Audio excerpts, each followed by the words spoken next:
All right, everyone, we're going to go ahead and get started now. So a couple quick notes before we get started for today.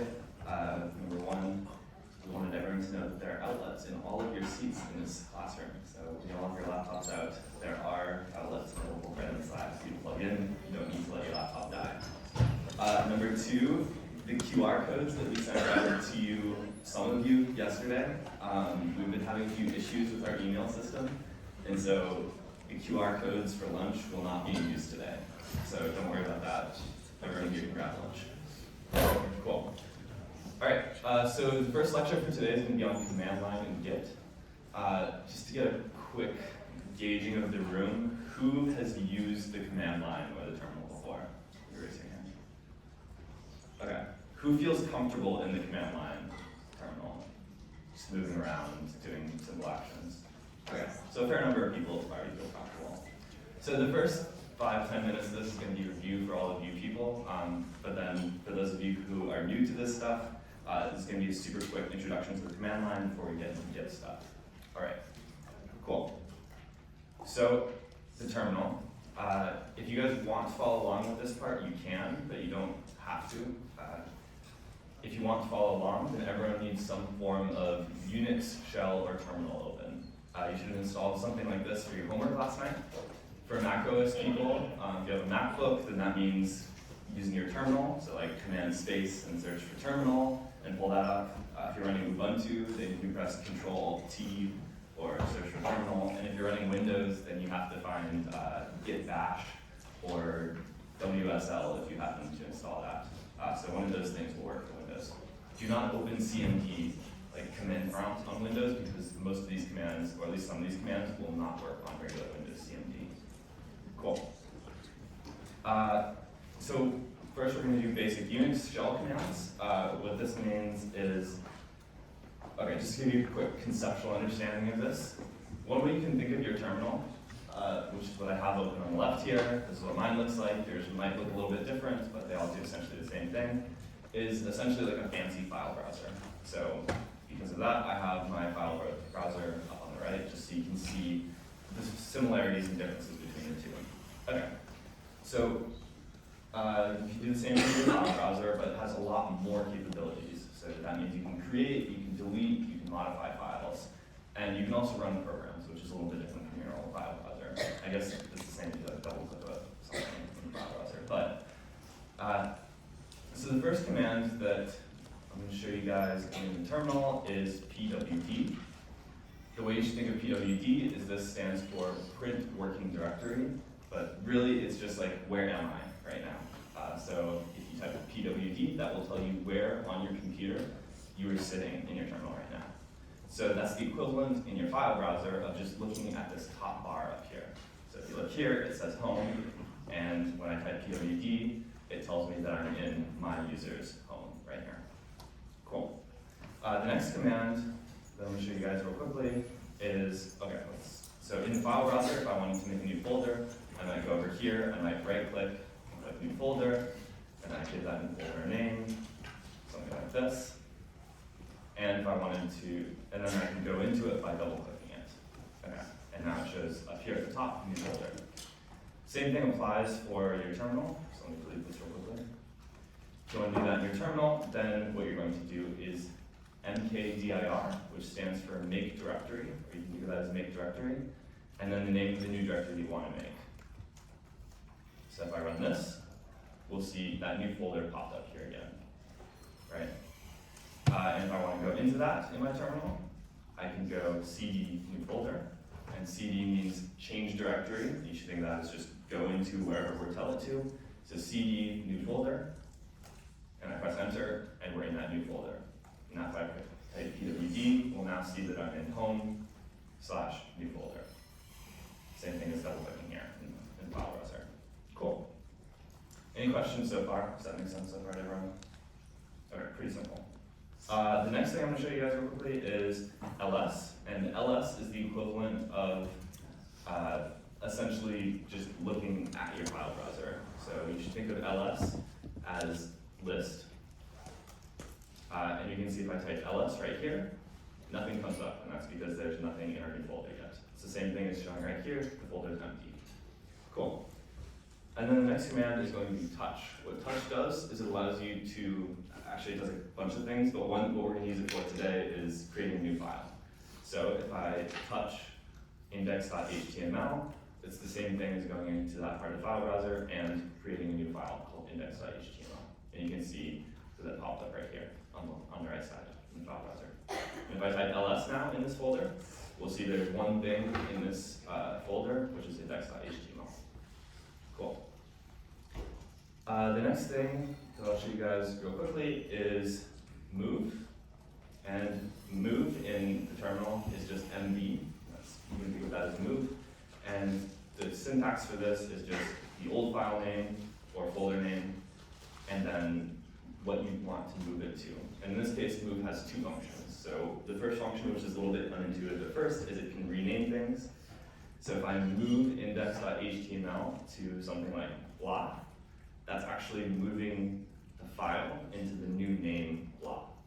And so you can see that it got renamed blah. That's the first functionality of move. The other functionality is to move something from one folder to another.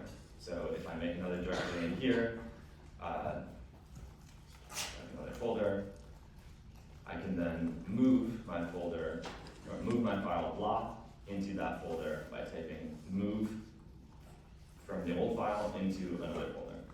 And you can see that now that file has been moved into that new folder. Cool. Any questions so far?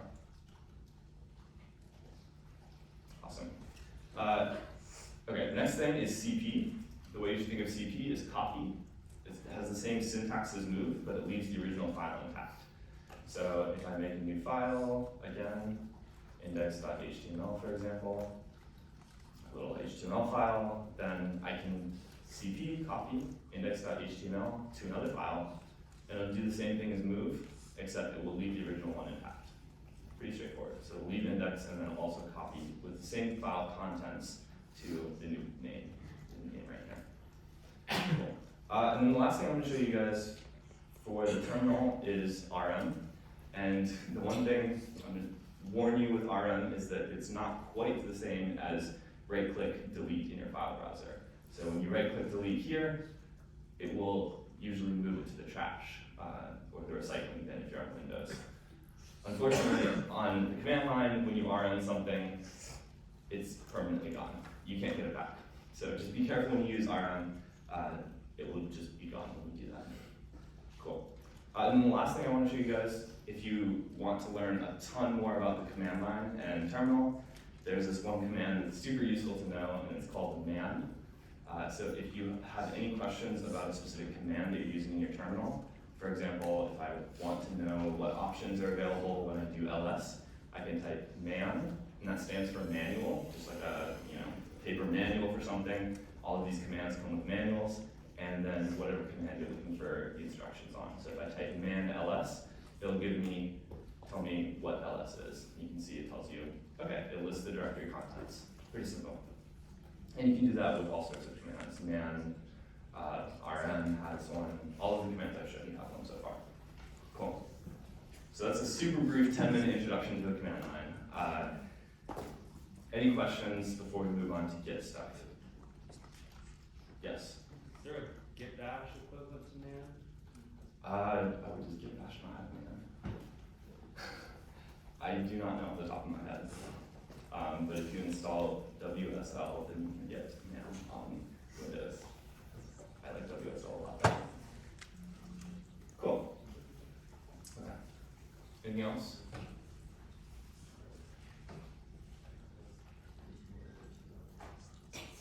All right. Then we will jump into our introduction to Git. So, how many of you guys have used Git before? Before yesterday, not including yesterday. Okay. So most of you have used Git. How many people are pretty comfortable with Git? Okay, a few people. Cool. Okay, so we're going to give a quick introduction on why Git is useful and then show a super quick example of how to use it. So story time, let's say we have a person, this person's named Bob. Bob has a file. Bob is working on that file. Bob is in a group project that needs to work on that file with Joan. So if Joan wants to work on that file, Joan has to say, oh, hey, Bob, can I have that file? And then Bob can email that file over. Pretty straightforward. Then Joan has a copy of that file. Joan can make some changes to that file, and then she can, if she wants, email it back. This is like the basic way, the most basic way you can collaborate on one single document. Okay, and then Bob has that new updated version once it's emailed back. Now let's say it's a coding project instead of just some random document. Or the way most coding projects end up, there's a whole bunch of files and directories and all sorts of stuff. And then if Bob sends that over to Joan, then she also has all of those. So what can possibly go wrong here? You guys can probably imagine a lot of things that can go wrong here. Any ideas? Working on a group project, on a coding project. Yeah? They might both make changes to the same file. Yeah, that's good. That's a problem that will show up, and we'll get a solution to that from Git. Anything else? Okay, yeah. So the first thing, and the most obvious one, is just synchronization of files. So just instead of emailing them back and forth, wouldn't it be nice if we had a better way to synchronize them? And one way this pops up as a problem is, let's say Bob is working on a project, he finds a bug somewhere, maybe line 3, and he fixes that, and he ends up with a changed file right here. And then Joan's working on the project, and it becomes closer to the deadline, and Joan submits the project because she thinks it's done. And she ends up submitting a buggy website for WebLab because there was no synchronization between the files. This is a problem. This is sad. Cool. No one really knows which file is the most up to date. The second problem is collaboration of files, and this is sort of the one that you just mentioned. If we have Bob and he makes a change, and Joan makes another change, and they both happen to be into the same file, maybe one finds a bug and one fixes some formatting problems, and both of those fixes happen to touch this one file here, then you end up with different code. And what ends up happening is, if they just share files, then Bob asks Joan to just copy over all of those changes one by one, which is a huge pain. Joan's sad. Cool, so that's the second problem. And then the third problem that we're talking about here with coding projects is version history. So this is a pretty straightforward one.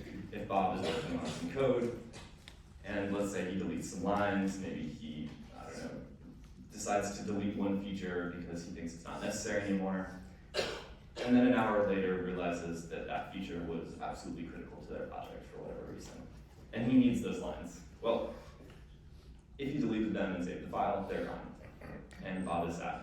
This is a problem. Okay, cool, so those are the three problems in coding projects that are at least collaborating in coding projects that we are going to solve with Git. Any questions so far? Cool, so how do we solve these problems? Okay, what about a solution like Google Docs? Google Docs seems right. It solves our synchronization and merging issues because everyone's putting code into the same document. Or maybe just a Google Docs-like thing for coding, maybe not Google Docs itself. It keeps a version history automatically, right? So we get that problem solved. So it looks like it solves our problems, right? But it turns out when you're coding that real-time collaboration, like a Google Doc would provide, is not actually what you really want. Because usually what's going to happen is you're developing different features at the same time. So maybe one person is working on one functionality of the website and another person is working on another. If one of those is buggy, then the website just might not work at all a lot of times. And so it turns out it's pretty difficult to work on a second feature if someone else is working on a different feature at the same time.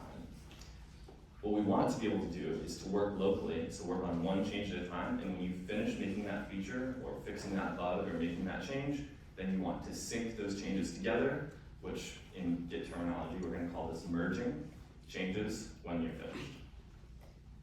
Okay, so how does Git get around all of these issues? One way to think about what Git does is it really just tracks the changes that you make to your files. And it sort of does this in some sense by doing that.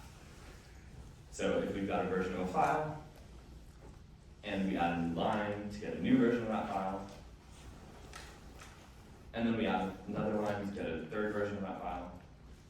So the math that Git does here, if we use Git to track this project, is a little add line 3, this line that says and about cats. Okay, and then the change between version 2 and version 3 is adding at line 4, a line that says like or yeast. Cool. And so if you track those changes, it turns out you don't actually need to save version 2 and version 3. You can just keep track of one version and then the changes that get made. And you can actually, using that, recover the version 2 and version 3. And so this is essentially what Git does. It tracks the differences between two versions of the file instead of just saving an entire copy every single time. So in Git terminology, a repository is a set of files to track changes on. When you guys all downloaded the first version of the website that you worked with Jessica on yesterday, you were downloading a repository. And this is going to be in your project, just your website is going to be the repository. A commit in Git terms is the set of changes, a packaged set of changes in a repository that transitions that repository from one version to the next version. So that's the map that's going on here. So each one of these you can think of as a commit. Okay. And then the log in Git is the set of commits for each version of the repository. So Git just keeps track of all of the commits, the commit history, and that's called the Git log. So you can think of this as the commit history. Cool. So going back to our problems with coding projects, we had the first problem. I guess you can probably see immediately that this is going to solve our version history problem because we're keeping a log of the changes to every file, which allows us to actually really easily revert to any previous version since we just kept track of the changes and have each of those changes saved. Okay, but what about collaboration, you might ask? So the solution to this is something called Git servers. You might have commonly used GitHub. That is one Git server. There's also other ones like Bitbucket and GitKraken and all other sorts of them, but the most popular one right now is GitHub. So how does this work? Let's say you have your repository and you make a change to a file. You make a commit in Git words. So if you send that to the Git server, then the Git server then has that change and it has it saved. That's called a push. Okay, so now that changed file, that new changed file is saved on the Git server. Now if someone else wants to work on that project, they can then pull that repository, pull those changes into their own repository, and they will get those changes locally. So if they need to, so when you need to synchronize, one person can push and the other person can pull, and that's Git server is the single source of truth. Cool, so you end up with both people having the exact same changes with only a single Git server in between. So the terminology here, like I said earlier, commit is a packaged set of changes. One word you might also want to know is the word remote, and that will usually refer to the Git server. It's also sometimes referred to as the origin by convention. And then push and pull may mean to send commits to the Git server and then to get the most updated files or commits from the server. Okay, so let's go back to our other two problems in coding projects. What about merging? So if one person makes a change and they push that to the Git server, and then another person makes a different change and tries to push that to the Git server, the Git server, like GitHub, is just going to say, no, you can't do that. You're going to have to pull first. And it will just tell them they have to pull first. And so if Bob goes and pulls that new changed file to his computer, he will actually end up with a merged file that has his changes and then the changes that were on the Git server as well. And the way Git does this is initially, it tries to do it with an algorithm. It tries to do it completely automatically without any human intervention. If it fails at doing this, it will then tell you, and then you can go in and fix it manually. And we'll see an example of what this looks like in a second, in a few minutes. So once that new merged file it looks okay, then they can push it back to the Git server, and then you have an updated version with both people's changes. Cool. So for our synchronization of files problem, the solution is fairly simple. You just push commits to a Git server and then pull the collaborators' changes before modifying them on your own computer. And then for collaboration, like I said earlier, we'll use an algorithm to merge files based on commits. So that just means that Git is going to look at the difference between two versions and just apply those changes.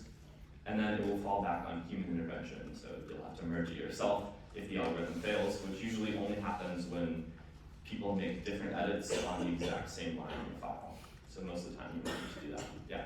Are there situations where the merge happens automatically, but there's still issues with the integrity of your program or file? So Git's merging algorithms are not 100% perfect, but I don't know any situations off the top of my head where that would happen. But at the end of the day, like, it's still just an algorithm, and you may have to check it yourself. So make sure you're testing or something. Yeah, I mean, you should always check your, make sure that your stuff still works before you push it back, especially if you're merging engineers. Cool. So we've solved our issues with coding projects. Great. Let's try this ourselves. Okay. It would be great if you guys could follow along with this because it'll give you a nice little experience using Git and using GitHub. Cool. So if you want, you can open a terminal and you can make a new directory for our web lab project. You can CD or change directories into that project. And then you can add a new file to that project. And we're going to use that doing the touch command. You can add whatever file you want. Okay.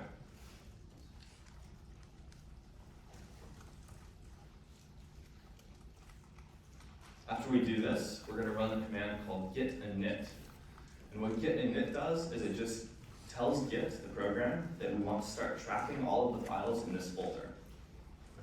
And so we can see that it responded, the response to running this command is that it initialized an empty Git repository in the folder that I just made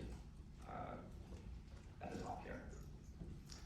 You can see that it actually created a .git folder, and that .git folder is actually where it saves all of the commits and all of the file, basically the version history, all of the information that Git needs to keep track of the version changes within that little .git directory within your project.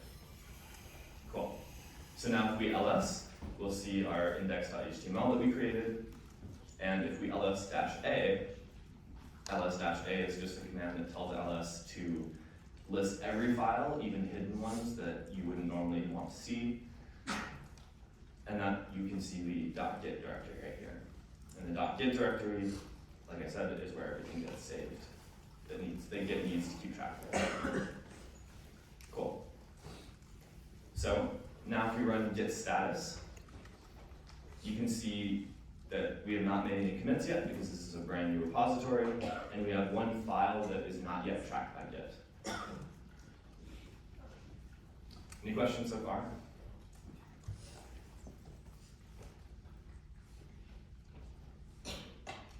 Cool.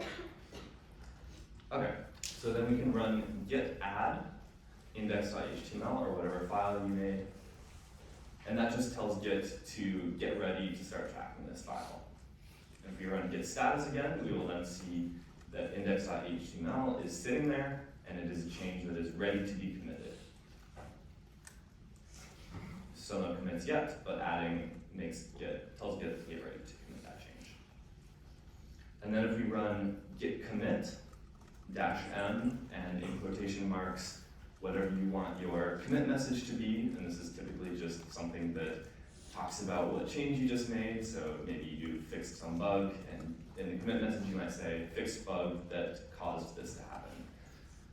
Or maybe if you added a new feature, then your commit message would be something about what that feature is. You typically want to keep these short, to the point, and cover all the changes that you made in that commit. And you can see that in that commit, all that happened was we created a new file.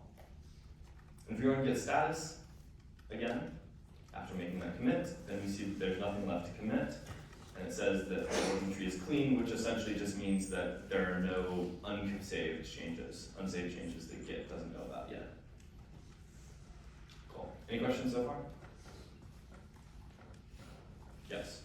You run into an issue where it needs like an account identity, it needs like, or something. Someone will run up and grab that. Any other questions?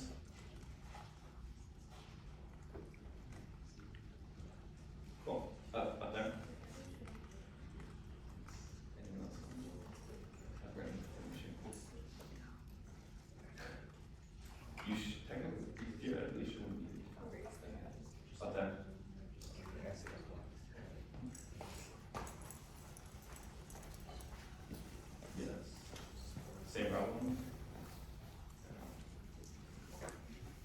Any questions for me?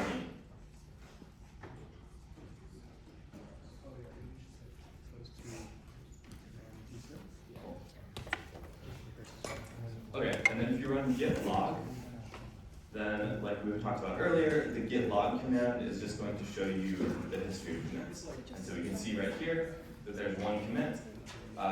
If you haven't configured this yet, then I'm not sure what it'll say, but it tells me that I made a commit, and it tells me when, and it has a little commit message.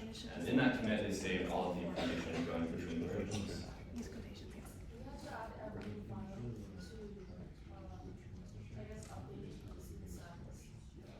So when you make a commit, then every file that you want to be part of that commit, you have to add using the git add command. Does that make sense? Yeah. So when you run git add, that tells it to get ready to commit that change. They call it staging them for committing. And then when you run git commit, it will only commit the things that you have previously added. Cool. Okay, so the next thing we want to do is find a Git server to store all of this information on. And in this class, we're going to use github.com. So, this part might take a minute. So if you don't already have a GitHub account, you don't need to follow along with this. I guess if you already do have a GitHub account, you probably don't need to follow along with this because you know how Git works. But I'll just show you what this would look like when you do your actual project. You're welcome to follow along if you'd like. Cool. So github.com, and you can click New Repository. And when you create a new repository, you're just telling GitHub that we want a new place to put all of these files, put this new repository that we made. And when you make a new repository, you can give it a name. Typically, by sort of convention, we usually name the repository the same on GitHub, the same thing as the folder's name on your computer is. But you don't have to, you can name whatever you'd like. You can give a description, and then you can hit create repository. And that just tells GitHub we need a new place. And it will give this little message right here. And the one we want to look at is push an existing repository from the command line, because we already initialized that repository with git init on our computers. And so the two commands that it gives you, and you can just copy paste these from GitHub, you don't need to memorize them or anything, are git remote add and then git push. And we remember what push does, right? That pushes it up to the git server. So if you go back to the command line, you can then run those two commands. You can add git remote add, and that just tells Git that this repository is going to correspond to this remote place on GitHub. And this link right here is a remote link that GitHub knows where. This just tells GitHub where your project is going to be saved. And then you can git push, and the first time you push, you need to have this additional -u origin master, but GitHub will always tell you that, so you don't need to memorize it. And then it gets pushed to GitHub. You can see that everything gets sent up. And then if you go back to github.com and refresh, you will now see right here, our first git commit shows up on GitHub. And we've got our index.html file that we created. Cool. So let's imagine we go to sleep, and we wake up, and we start working on our index.html, we start writing our project, we start working on the website. And you can see that VS Code, and I think most of you are probably using VS Code, it gives you a nice little M right here. If you're working in a Git repository, it'll tell you that the file you're currently working on is being modified, and that just means it's got a change that has not yet been saved, not yet been committed by Git. And if we run Git Status, we'll see the same information, that there's one modified file, index.html. So we can add index.html, so adding our changes, getting them ready to be committed, and then we can commit with the commit message. No need to follow along with this part, because this part you guys cannot follow along with. Because when I try to git push, it's going to fail. And the reason it failed is because somebody else pushed to the repository first. So if we go back to github.com, we can see that Shannon actually committed something about core east overnight while we were busy sleeping. So this is what it looks like. Rejected, failed to push, and it gives you a reason that updates were rejected, because the remote contains work that you do not have locally. It's usually caused by another repository pushing to the same ref. Basically, it just tells you that you need to pull before you can push. And so let's run git pull and see what happens. Unfortunately, this time, you can see it says auto merging index.html because we both made changes to that file, and then it says conflict. There was a merge conflict. Automatic merge has failed. So unfortunately, that means that in this case, the algorithm did not succeed in merging the files. And if we open up our file again in VS Code, now it looks different. You can see this garbage looking stuff that's at the top and the middle and the bottom. And then you can see our code at the top. And it turns out this stuff at the bottom is actually going to be Shannon's commit that she made onto the remote. So what we want to do in order to manually fix this merge conflict is just delete those little gibberish things. All those are doing is telling you the separation between my commit, the commit from the remote, which in this case is Shannon's, and so you can actually just delete those, manually merge these things together. So in this case, I want to keep my little h1 div, put those into the body because that's how you would correctly put it in the HTML document. And then I deleted the additional head, equal signs, and bracket things down here. We don't need this anymore. Once the file looks good again, and I've tested it out to make sure everything works properly, then I can go back to my command line, I can run Git Status. You can see that it says that there's 2 different commits on my branch and the origin, meaning the remote, the Git server. And both have modified index.html. It is unmerged according to Git, but since we just manually merged it, we can then say git add index.html. And when we run Git Status, we'll see that it has added that new file, that changed file. And then we can commit that with a message, something about how we merged them correctly. And then we can push that back to the Git server, in this case GitHub, and it works properly this time because it contains both Shannon's work and my work, and an additional commit on top of that about merging it. Cool. And if we run git log, finally, we can see there's my commit, there's Shannon's commit, and then there's merge commit, and each of them contain the information about the author, when they were made, and then Git uses them to keep track of all the changes between the files, and then go back to at any point in the repositories, because we have all of that version history saved in Git. Cool. Any questions? Yeah. Do you have any guidelines on how to write good commit messages for merge conflicts? Because I feel like it's always like merge, like resolve merge conflict or correctly merge this page or something like that. Yeah. Off the top of my head, so we're not going to make any official recommendations or anything, because there's a lot of different philosophies on that kind of thing. But in general, hopefully the only merge conflicts you should end up with in this class, since are just when someone pulls and then there's a merge conflict because you have a local commit. So hopefully you're not going to be merging branches or anything complicated like that, which means that it doesn't matter too much if the message is just correctly merging something. It gets more complicated when you merge branches and stuff, but in this class we don't need to do that. Any other questions?